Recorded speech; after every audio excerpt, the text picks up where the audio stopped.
A single whisper shattered decades of silence. Hidden beneath layers of royal protocol and sealed archives, Princess Eugenie stumbled upon a document no one was meant to see, one that threatens to upend Camilla's standing forever. What began as a routine archival visit took a dark and irreversible turn, dragging the royal family into a storm they can no longer contain. Before we go deeper into what this really means for the royal family, make sure to subscribe so you don't miss a single update. It began as nothing more than a casual request, a quiet project tied to Eugenie's interest in preserving royal history.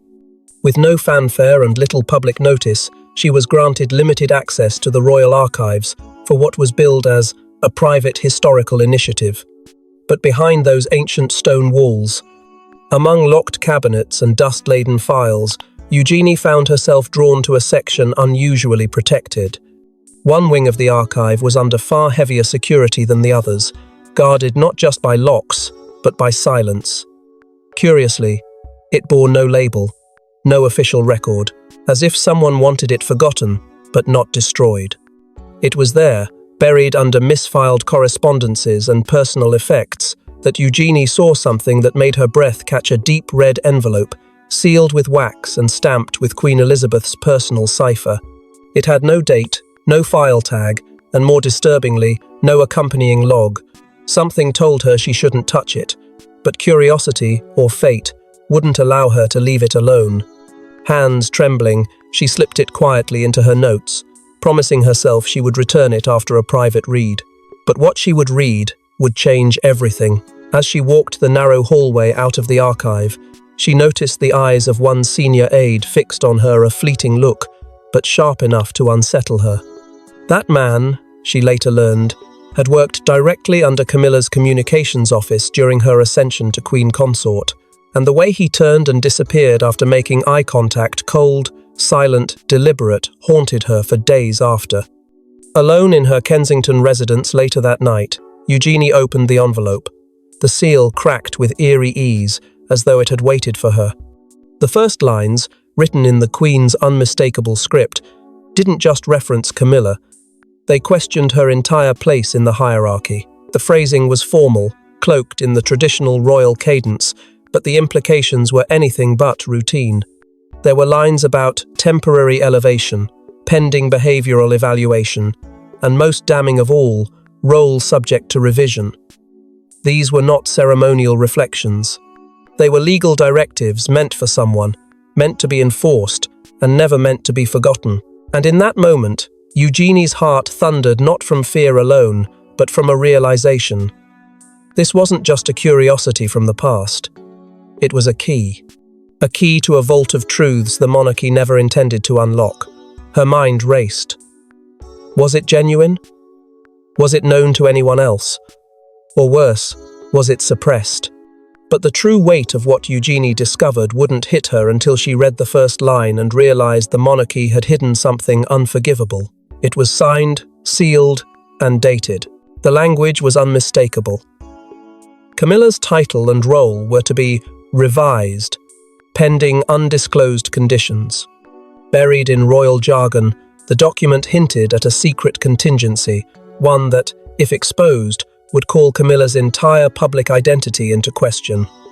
And Eugenie now held that explosive truth in her hands. The document wasn't long, but it was powerful, written in Queen Elizabeth's own hand, every word crafted with precision and purpose. The tone was measured, even regal, but beneath its surface, a chilling undertone pulsed through the ink. In the event of shifts in public conduct or failure to preserve sovereign loyalty, it read, "The elevation of the Duchess of Cornwall shall be re-evaluated." These were not the vague musings of an uncertain monarch, they were instructions. Eugenie reread that line over and over, stunned by what it suggested. The Queen had not granted Camilla a guaranteed future. She had imposed a condition, an invisible crown, worn only by permission, and vulnerable to removal. But there was more. Attached was a second draft. It was unsigned and filled with scribbles in a hand that was not the Queen's. Margins bore edits, annotations, even questions most notably.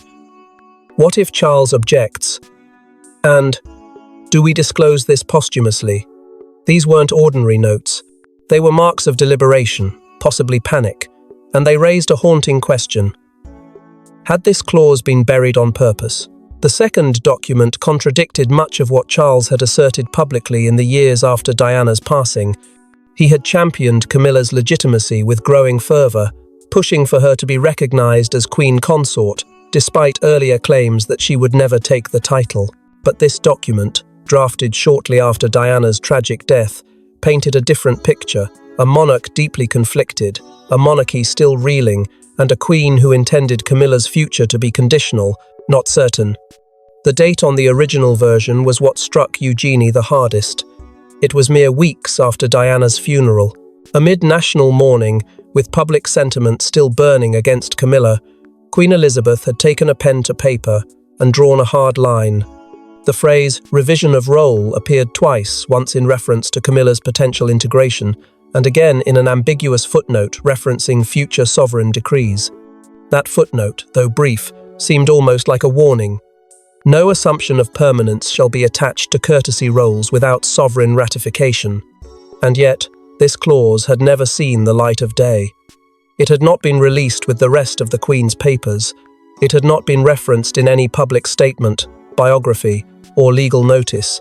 Its very existence now threw a shadow over Camilla's position, a shadow that, if cast into the public eye, could unravel decades of careful image building.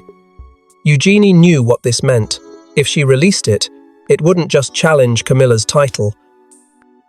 As Eugenie sat with the document, feeling its weight far beyond its pages, she understood what was really at stake. This wasn't just a revelation, it was a reckoning. The Queen's final word, hidden in a locked cabinet, had never truly been honoured.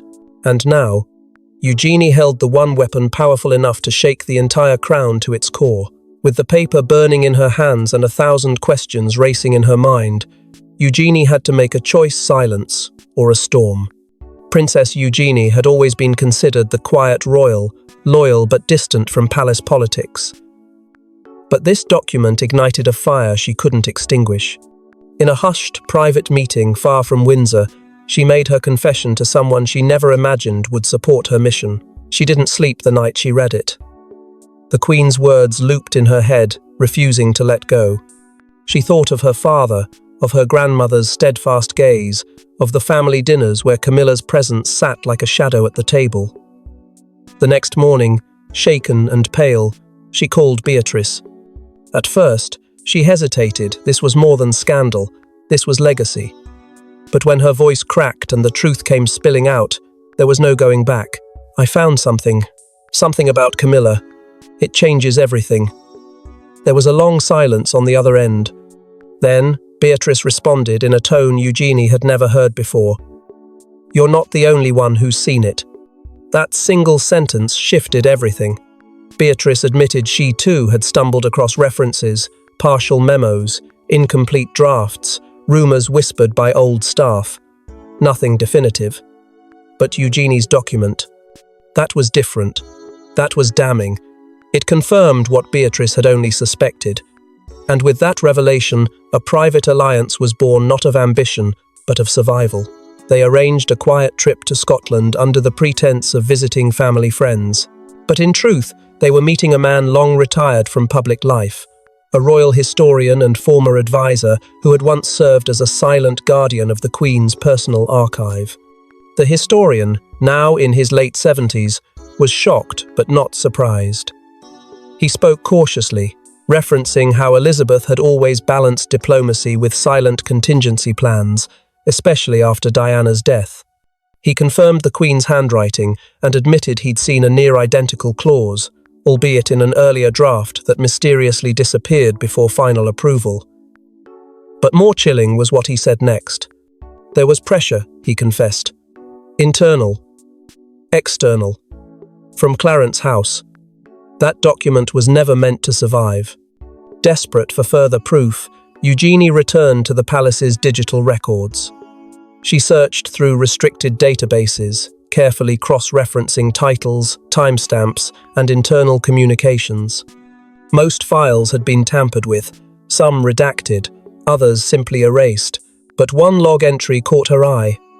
a late-night transmission from the Queen's private secretary to Charles's team just weeks after Diana's death. Its subject line read, "Adjustments to the Cornwall contingency." The file was empty, but the name alone confirmed the worst. This wasn't an accident, it was a cover-up. But Eugenie made one mistake. In her desperation to confide in someone outside the royal circle, she left a voice note, short, emotional, unfiltered. She sent it to a trusted friend from university, someone who had once dated a minor journalist. Weeks later, that message leaked. In it, her voice trembled as she whispered, "If people knew what was written, Camilla wouldn't survive the week." That message ignited a wildfire. It was deleted within hours, but not before it was recorded and archived by the press. Now, she was no longer just a granddaughter with a conscience. She had become a liability, a threat, a danger to everything the crown had tried to preserve. And though she had yet to go public, the decision to speak had already marked her. But Eugenie's choice to speak would not go unnoticed, and one pair of eyes, watching from Clarence House, had seen enough. Queen Camilla has survived scandal, hatred, and exile before. She did not claw her way to the top, only to be undone by a paper trail. As whispers of Eugenie's actions reached her ears, Camilla summoned her most trusted operatives, not to clarify the truth, but to bury it forever. She moved swiftly, as she always had when threatened. The first order came wrapped in civility, but the tone beneath was unmistakable. Restrict archival access. Effective immediately. Within 24 hours, every entry point into the Windsor historical records was sealed. Even long-time researchers were turned away without explanation. Security was doubled, digital access revoked, logs rewritten. Eugenie's steps, though once quiet, had left enough of a trail for Camilla's inner circle to follow, and the Queen Consort was determined to make sure no one else would walk that path again. Then came the legal strike. Behind closed palace doors, Camilla's legal team drafted a royal confidentiality injunction, an aggressive maneuver designed not only to silence Eugenie, but to warn anyone else considering loyalty to her cause. The language was sharp, citing unauthorized handling of sovereign-sensitive material, and the intent was clear. Shut it down, or burn with it. Lawyers made quiet calls to former aides, reminding them of signed non-disclosure agreements that had been dormant for years. The palace was shifting into full containment mode. But Camilla knew this wasn't just about documents, it was about perception. So she arranged a private lunch with King Charles at Highgrove. No advisors, no aides, just the two of them, and yet it ended without resolution. Witnesses said the king left visibly shaken, refusing to answer questions about what was said. Some whispered that he had refused to endorse the legal onslaught, while others claimed he feared the very thing Camilla dismissed: exposure. Their marriage, once forged through survival, now trembled under the weight of what could no longer be controlled. Meanwhile, Camilla's claws reached for leverage. She targeted Beatrice less directly, more insidiously. Private ventures were questioned, meetings were cancelled, partnerships froze. Subtle pressure, but unmistakable in its message. Walk away, or we'll pull everything apart. Beatrice stayed silent, but those closest to her said the fear was visible. The royals had always been a machine, but now it was turning against its own. Then came the breach. Royal IT teams discovered a wave of mass deletions across internal servers, emails, logs, calendar entries, all linked to Camilla's communication office. When confronted, staff blamed an automated archival error, but few believed that. The deletion pattern was too precise, too selective. Someone wasn't just reacting, they were erasing, scrubbing timelines, destroying evidence. Camilla's network, long underestimated, was moving like a shadow in the walls. In a rare, candid moment with a longtime friend, Camilla said something that would later echo across royal circles. This isn't about truth, it's about survival. It wasn't a denial, it was a confession. A revelation that for her, the crown wasn't a symbol, it was armor, and anyone who tried to take it from her would be met with war. But what Camilla didn't anticipate was that another royal someone far closer to the throne had already taken Eugenie's side. Prince William had long buried his reservations for the sake of unity. But when he read the document Eugenie had unearthed, the dam finally broke. In it, he saw not just betrayal, but the memory of his mother erased, and he vowed, "Camilla's illusion ends now." The moment Eugenie placed the document in his hands, the room shifted. William didn't speak. His eyes scanned each word with a growing sense of disbelief, then quiet rage. He didn't need to ask where it came from.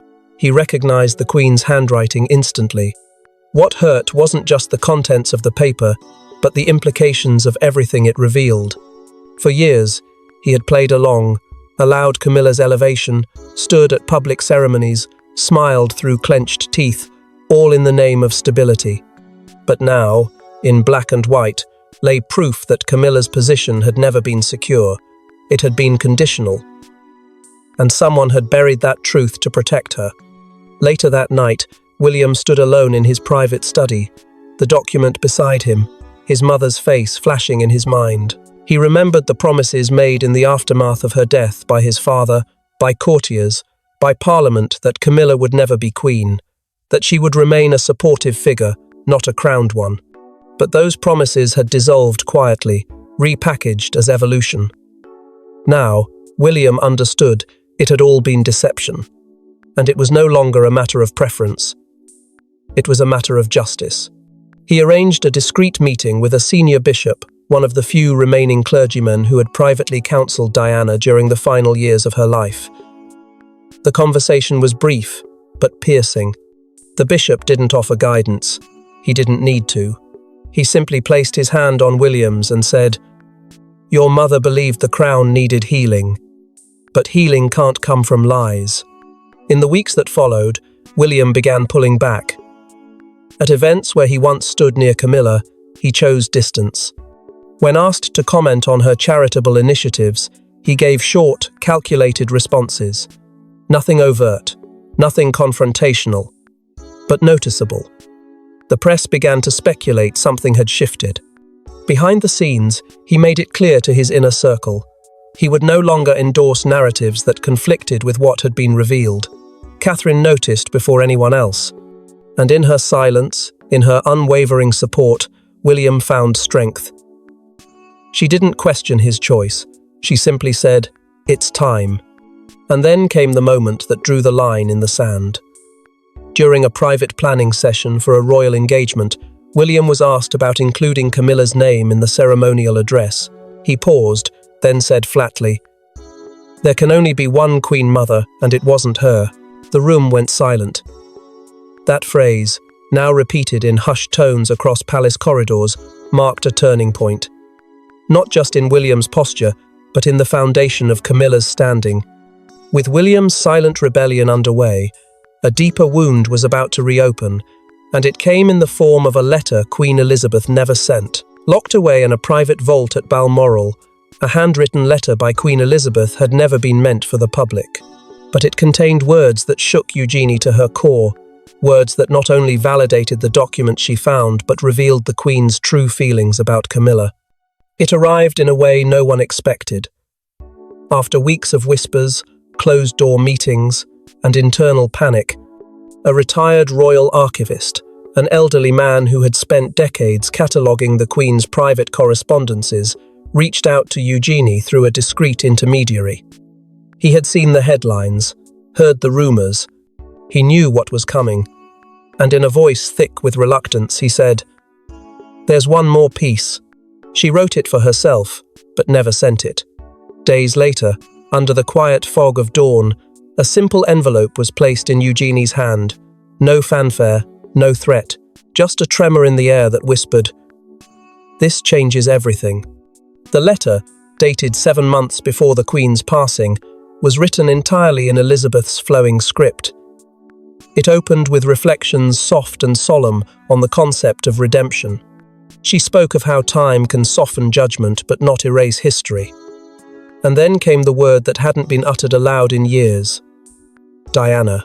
"The memory of the Princess of Wales," the Queen wrote, Must be protected, not overwritten. The sentence bled into another thought, one that seemed almost hesitant, as if it had taken her strength to write it. Camilla has tried, she continued. But effort does not equal entitlement. The next line was colder, more definitive. A line that Eugenie read again and again, barely breathing. Camilla may never wear the crown in spirit, no matter what the law decrees.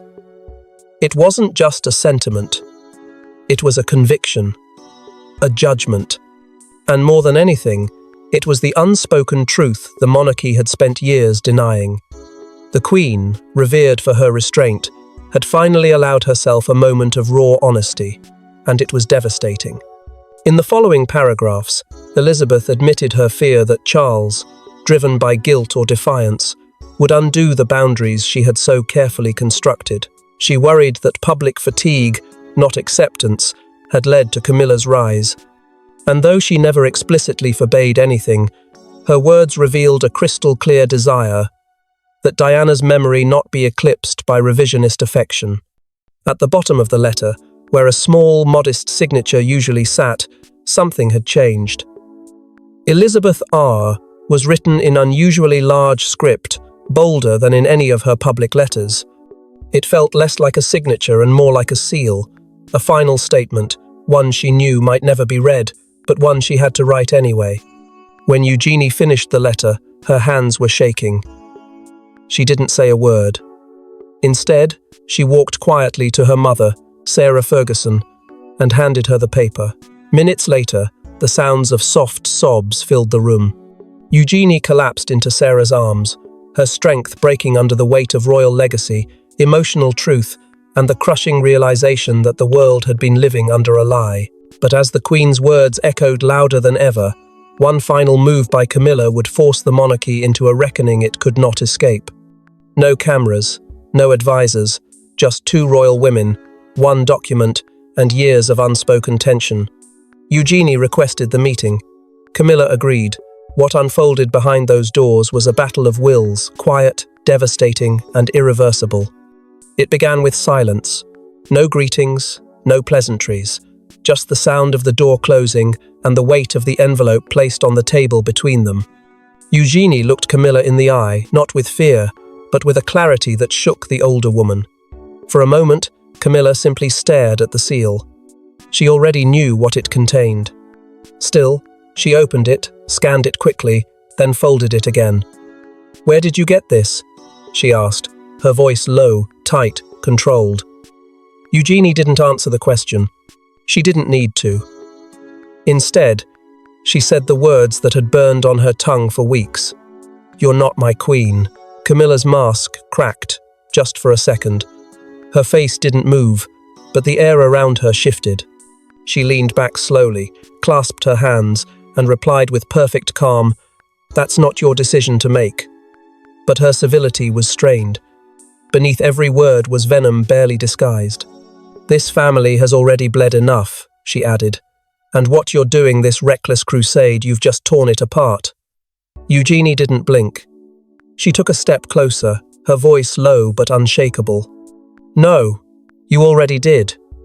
When you let the world believe you earned a title that was never yours to begin with, and then came the name. One name that sliced through the air like a blade.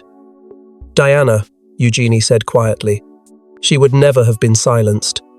And neither will I." That broke the illusion. Camilla's composure shattered, if only for a breath. Her lips tightened, her fists clenched beneath the table. But still, she didn't lash out. She couldn't afford to not hear. Not now. The conversation didn't last much longer. It didn't need to. The lines had been drawn. The truth had been spoken. Camilla gave no order, issued no threat, but her final words before Eugenie walked out were laced with bitter finality. "You think you're fighting for legacy," she said, her voice barely more than a whisper. "But what you're really doing is breaking what little peace we have left." Eugenie paused at the door, turned back one last time, and said, "Maybe peace built on lies was never peace at all." What neither of them realized in that moment was that they weren't alone. Outside the door, Out of sight, but not out of reach, stood Princess Anne. She had overheard everything. Not because she intended to, but because something instinct, perhaps, had drawn her there. And as she turned away, her expression unreadable, she knew the storm wasn't coming. It had already begun. But even that face-off would pale in comparison to the fallout, because the document didn't stay secret for long. At 8:03 a.m., a leading British outlet dropped the bombshell. A leaked copy of Queen Elizabeth's clause about Camilla spread like wildfire. The monarchy went into crisis mode. Camilla vanished from public view. And Eugenie was no longer the quiet princess, she was a royal whistleblower. The document had been buried for decades, yet within hours, it was plastered across every major media platform. The watermark, the signature, the phrasing undeniably real. Camilla's role subject to review, the headlines screamed. But it wasn't just the media that erupted. Palace phones lit up, legal teams scrambled, communications advisors were woken from sleep. Clarence House issued a vague, hurried statement calling the leak unauthorized and misleading, only to retract it 2 hours later and replace it with another one that denied nothing but confirmed even less. The contradiction was loud, and it only fueled speculation that something damning had been uncovered and hidden. Social media exploded. Hashtags flooded the digital space. Number Queen Camilla trended for hours. But so did number Crown Her Right, a counterforce defending what many believed had already been settled. The digital battlefield became brutal. Supporters of Diana resurrected archived footage, resurfaced interviews, and reignited debates long thought buried. Commentators on both sides questioned the morality of Camilla's reign, the manipulation of royal narratives, and most dangerously, the integrity of King Charles himself. Journalists traced the leak back to an encrypted message sent to a prominent royal correspondent. Though the source was officially listed as anonymous, insiders speculated it came from within the family itself. The structure of the file, the deliberate redactions in certain sections, and the precision of its release pointed not to a mistake, but a strategic decision. And while no one could say for certain who had sent it, the timing was unmistakable. It followed the secret meeting between Eugenie and Camilla by only 3 days. Eugenie, bombarded with press inquiries and public attention, refused to speak. She did not deny. She did not confirm. She simply vanished from public appearances. But silence, in moments like these, speaks louder than words. Her disappearance, coupled with the leak, only amplified the theory that she was behind it. And for many across the nation, that elevated her from minor royal to national figure, someone who dared challenge the very throne she was born into. But not everyone emerged unscathed. Inside Buckingham Palace, the pressure shattered what little calm remained. King Charles, already under immense scrutiny, was admitted to hospital with what officials called stress-related complications. It was the first public sign that the royal machine, so carefully guarded, so meticulously presented, was beginning to crack from within. And through it all, Camilla remained hidden. No public appearance, no statement, just silence.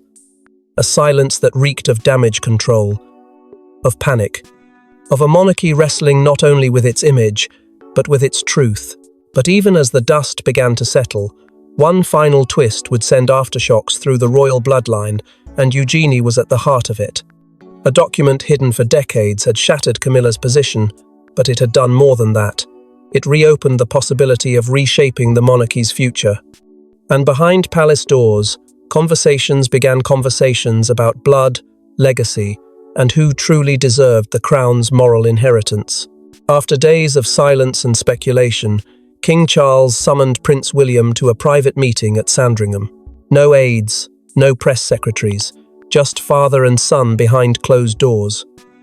What was discussed in that room has never been officially disclosed, but what followed left little doubt.